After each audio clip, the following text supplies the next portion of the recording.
Hello and welcome to Three Questions with my friend Darlene and Danielle with us. Darlene is an attorney. Before we start, just got a little bit of a disclaimer. The information provided today is not, nor is it intended to be, legal advice. You should consult an attorney for advice regarding your individual situation. We invite you to contact her office and welcome your calls, letters, and electronic mail. Viewing this video or contacting us does not create an attorney-client relationship. Please do not send any confidential information to us such time an attorney-client relationship has been established. All right, we got the disclaimer. Good afternoon. Welcome to the show. Oh, thank you, Kevin. Thanks for hosting. So I'm kind of curious about how COVID impacted bankruptcies. Have more people gone bankrupt because of COVID? Well, no, they haven't, actually. Interestingly enough, bankruptcies have declined between 21 and 22. They've gone down almost 12% overall in those last 12 months, and that's from September of 2021 to September of 2022. So very interesting. Personal bankruptcies have gone down about 11% and businesses almost 19%. The interesting thing, though, is that Chapter 13s, which are debt adjustment plans for individuals, so like a debt consolidation, those have gone up by almost 27%. And that could be because people are facing hardships with their mortgages, most likely. And so we anticipate that's going to increase because with the run on the real estate market and that big frenzy we've had in a year and a half, things are going to shake out, and there are going to be a lot of problems. Hopefully not as bad as they were 10 years ago, but we don't know what the future will hold. The experts believe that bankruptcies have not increased after COVID for a number of reasons. Primarily, we had a lot of stimulus payments. We had a lot of unemployment supplements. We had the student loan pause, which, by the way, ends December 31st of this year. And unemployment was very low. So people had the opportunity to work if they needed to work.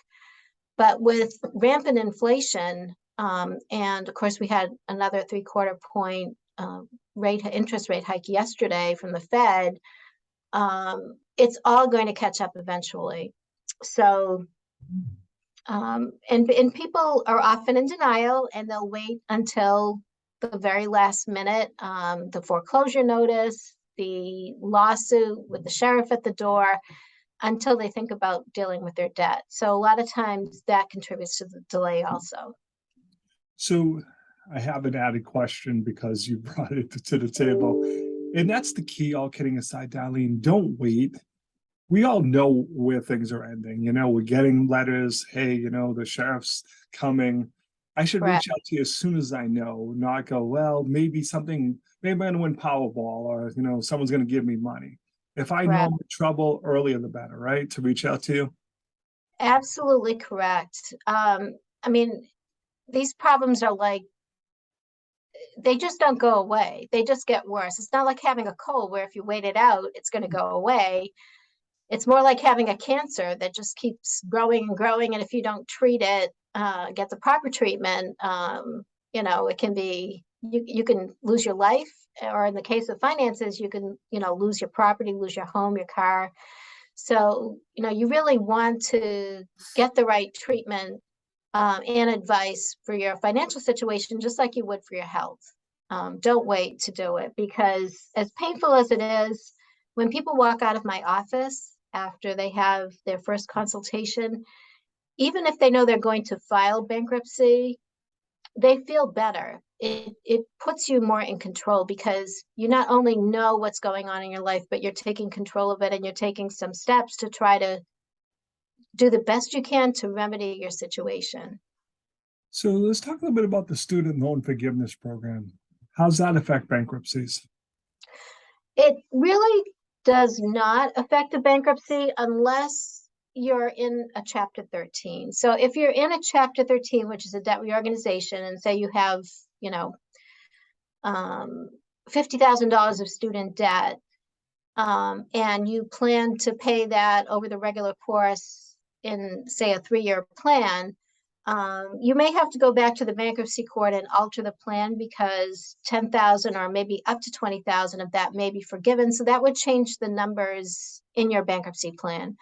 But it really does not affect filing a Chapter 7, which is, you know, just filing to get rid of debt and starting over.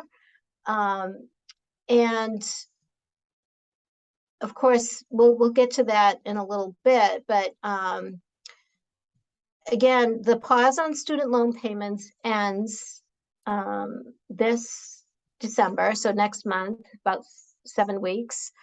And so what people don't realize is that not every student loan will be forgiven up to the $10,000. I believe that the Pell Grants are eligible for up to $10,000. And those, there should not be any exceptions for those, but student loans themselves are very difficult to deal with. Some of them are held by what we call the DOE, Department of Education, and some are not. Some are private, in other words, private banks lend that money, and some are not. So I can't tell you, you know, which ones are which. I certainly am not an expert, but what I would tell people is that they should do everything they can to see if they're eligible for this program, because if their student loan is eligible, they can get up to the $10,000 forgiveness. And if they have a Pell Grant, they can get up to another $10,000. And there are limitations, like any government program, limitations, red tape, waiting. But check with your lender first to see if you're eligible. And then you can also go to studentaid.gov, G-O-V, and that has a whole section. I was actually on there today, and it goes, you know, line by line through what you need to do and whether or not your loans are eligible. And it's very helpful. You just need to make sure that you apply on time. Right now, I think the application date is out like 1 year, maybe 12/31 of 23, but things, you know, tend to go by pretty quickly and they're constantly changing. So just like any government program, be sure to complete the paperwork by the deadline, because with the government, you're usually either in or you're out. If you don't complete the paperwork properly, or if you complete it properly, do not get it in by the deadline, they're going to reject it. So everyone who has student loans should investigate whether they're eligible and try to take advantage of this program. Now, the other thing is there are other ways to get student loans either forgiven, discharged, or canceled. But most people wouldn't be eligible, say, for a disability discharge. So for example, if someone does get on to Social Security disability benefits and they have student loans, those loans generally can be canceled. There's no bankruptcy involved. There are forms involved that the person fills out, and then their doctors have to file a certification. But generally people on disability benefits can get their loans canceled. And that can be very significant, because if you're unable to work and you're collecting, you know, modest Social Security benefits, how do you pay your student loans? So whenever I handle a Social Security disability claim, I always ask, do you have student loans? Because we can get those canceled. There are other exceptions too, like public service. If somebody, like say an attorney works as a public defender for a minimum of 10 years, or a teacher works in the school system in a disadvantaged area for 10 years or more, there's a process to get a loan, or your loans are a certain amount. forgiven because of public service. And again, those programs have a lot of rules and regulations, a lot of paperwork, a lot of deadlines.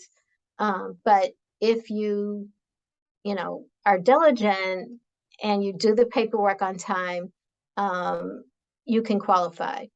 One of the other things that has been in the news, but I like to remind people too, is that for schools that were not accredited, say you went to a school and their accreditation was in process, and ultimately they were not accredited, so you couldn't get a degree from an accredited institution, your loans may be forgivable for that reason.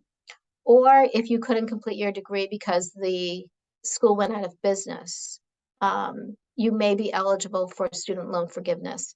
So it's good to look at all the options, because sitting there with, $50,000 worth of student loan debt can be really discouraging.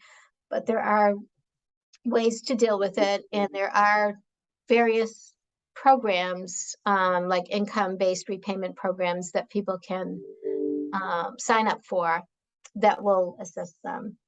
So again, just like any debt, don't ignore it. You've got to, keep that thought process going and keep on top of it. So like you said, there are programs, but not everyone can just ask for it to be discharged because you have a lot of student debt and you simply don't want to make the payments, maybe can't afford to make the payments. Correct. Not as simple as just like I'll declare bankruptcy and have it discharged, right? That's correct. The problem with student loans is that if they're federally backed, there is no statute of limitations. So if you default on a loan and say you're 25 years old and your loan's a repayment, you may find that when you're 50 years old, the government's coming after you for that debt, and the interest has accrued for 25 years. And maybe they forgot about you, but they're not going to forget about you forever. And it's really your responsibility to pay that debt. So it's a really, it's a tough concept, even for a lawyer to deal with, something that has no statute of limitations. It's the only kind of debt that that doesn't have one, basically. So as far as filing bankruptcy to discharge student loans, I just want to give you a little bit of history and background. When I started practicing a lot in bankruptcy, student loans could be discharged after a period of, I believe, 5 years. And then it changed to 7 years. And it was always measured from the date you started repayment. So it wasn't the date you incurred the loan or the date you graduated, but it was the date that the loan required you to begin repayment. Yep. And that brought relief to a lot of people. But when the bankruptcy laws changed in the 2000s, that provision was eliminated. So student loans became basically non-dischargeable, so not forgiven in a bankruptcy unless there is extreme hardship. And different courts in different parts of the country have interpreted that in different ways, and even judges within the same jurisdiction or the same state have interpreted it in different ways. I've handled some cases where we've been able to get a hardship discharge on a student loan debt, but it is very, very difficult. And the court needs to know that or be satisfied that this person cannot possibly generate enough income before they retire to pay off their student loans. And so the catch-22 is that if you've gotten the education, whether it's a bachelor's degree or a graduate degree, you are generally considered more employable and able to generate more income. And therefore, now that you've financed this education, the bankruptcy judge is likely to say, well, why can't you get a job and make some money and pay this back? So it is very difficult. And then if you look at somebody who is disabled and files bankruptcy, they have the option of just doing the discharge or the cancellation because of the disability outside of bankruptcy anyway. So they don't necessarily need to even address that in a bankruptcy. They can do a separate cancellation, which is what I mentioned earlier. So there have been efforts in the federal government, bipartisan, by the way, to make student loans dischargeable for or after 10 years of not 10 years of repayment, but 10 years from the date that you were required to start repayment. And so the latest bill was in 2019, and it hasn't passed, but not to be political, but if people are interested in getting this passed, they need to talk to their congresspeople, their senators and their congress members, because you know, we need to, if you want to advance this, these legislators have to know that you want this. And this comes from Congress in Washington, D.C. It's not your state legislature. The states themselves really don't have a lot to do with this because these are federal loans. So it really needs to come from Congress. And so if you want to see student loan debt eliminated in bankruptcy, you need to get in touch with Congress. They're the ones who can put this through, and there are so many people out there. I mean, we're looking at, I think it's up to $2 trillion of student loan debt nationwide, and it's just out of control. Bankruptcy really is, right now, is not a solution, unfortunately.